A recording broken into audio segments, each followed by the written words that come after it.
Hi there. I've talked before about how our existence as human beings filters our perspectives on the reality that we live in.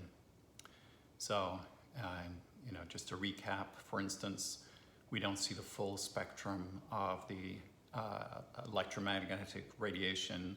We see what to us are the visible colors and light waves. We don't hear all of the sounds that are made in the universe. We don't experience the emptiness that is all around us. So the empty space that exists between atoms and within atoms. We experience ourselves as solid bodies in a physical universe. And we experience time in a way that is relevant to us as human beings. And what I wanted to do in this segment is to talk a little bit more sort of deeply and pertinently about what going beyond this idea of filters and thinking about meaning, the meaning of our existence. And it's this, I'm going to just put it out there. We create meaning for ourselves as human beings. Without human beings, there would be no meaning for us. There might be meaning for other sentient creatures out there in the universe if they exist, but there would be no meaning from a human perspective. So what does this mean when I say we create meaning? Well, I'm going to maybe get into that through describing a kind of a thought experiment. If we put ourselves in the mind of the existence of the universe from the Big Bang all the way through to human evolution, and we think about that sort of vast span of time before modern human beings, sentient, thinking human beings came into existence. For that vast span of time, what was the meaning of human existence? There could have been none. There were no humans, so there could have been no meaning as we think about meaning. So that's one kind of thought experiment to get ourselves into this idea. Another thought experiment is more related to the idea of filters and grounding our awareness of meaning through our own experiences. So this is a little trickier, but we know through the vast sort of ready access that we have to human history and human lives in different parts of the world, from our own, people who have different experiences from our own, that everybody thinks about meaning in different ways, and that's because everybody has different filters.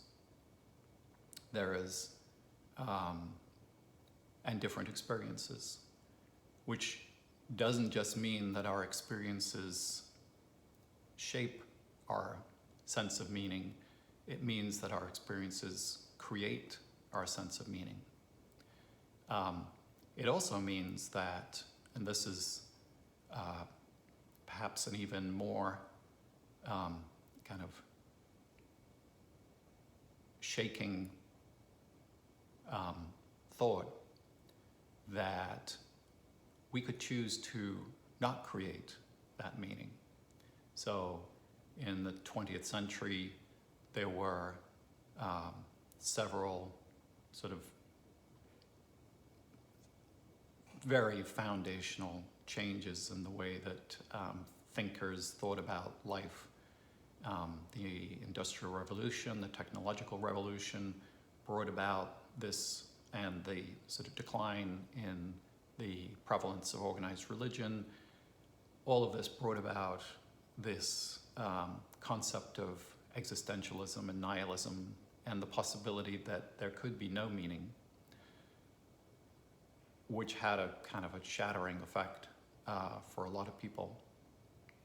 And what I would say is that that possibility is with us and remains with us and will always remain with us, and that what it comes down to is a matter of choice, that we, each of us, could choose to say, well, for me there is no meaning, or we could choose to say, well, there is for me a meaning, and I'm gonna use my experience and the experience of others that I see around me to shape that meaning.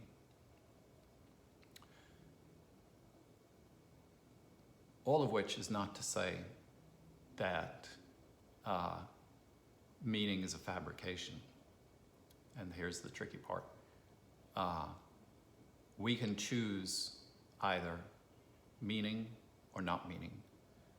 Once we choose meaning, the shape of that meaning, if we're being honest and truthful with ourselves, is shaped by our honest and truthful perception of everything around us, our own experiences and the experience of others, the history of human life, the awareness of the apparently physical nature of the universe in time.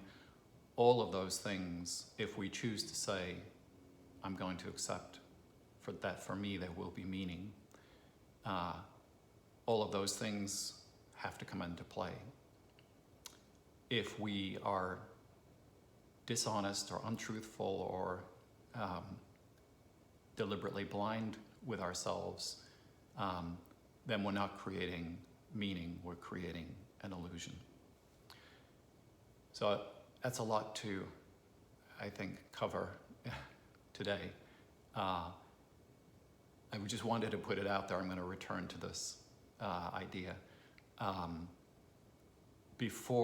wanted to put it out there before I get onto the thoughts that I have about where some of these foundational aspects of meaning come from. I didn't want to go into that without first touching on the idea that we could choose to say there is no meaning for me. And that without going into the other concept, the related concept, that I really am talking about meaning for human beings, and that prior to human beings and post-human beings and without human beings, what I'm talking about is not a meaning that has any foundation without our perception of it. So I hope that that is somewhat clear, and I think it would become more clear once I've touched on what some of these foundations for us will be once we take a look at ourselves and a look at the way we exist in space and time.